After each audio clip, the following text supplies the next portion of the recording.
প্রতিটা জেলা শহরে প্রায় 10,000 কোটি টাকা করে বরাদ্দ হয়।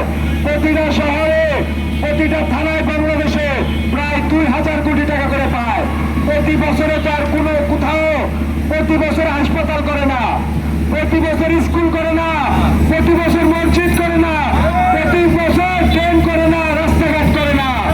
তারা এক বছরের টাকা দিয়ে যদি হাসপাতাল করে, এক বছরের টাকা দিয়ে যদি স্কুল করে, পরের বছর এই বাজেটের 2,000 কোটি টাকা 2,000 কোটি টাকা সেই থানায় রয়ে যায়। তাই জাকের পার্টি আমরা বিশ্বাস করি, জাকের পার্টি যদি এই দেশে ক্ষমতা আসে, এই বাংলাদেশের যে পরিমাণ সম্পদ আছে, এই সম্পদ যদি আমরা সুষম বন্টন করি, বাংলাদেশের মানুষের মাথা পিছু ইনকাম হবে 5 লক্ষ ডলার।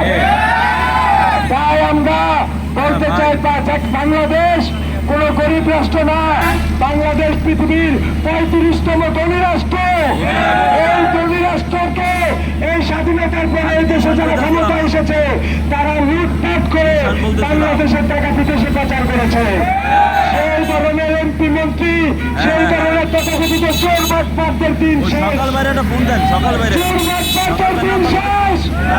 এখন জাকের পার্টি বাংলাদেশ, মোস্তফা আলী ফয়সাল মুজাদ্দেদের বাংলাদেশ। এই বলে আমি আমার বক্তব্য শেষ করলাম। বিশ্ব আলী খাজা ফরিদপুর জিন্দাবাদ, জাকের পার্টি জিন্দাবাদ, জাকের পার্টি ছাত্র ফ্রন্ট গাজীপুর মহানগর জিন্দাবাদ।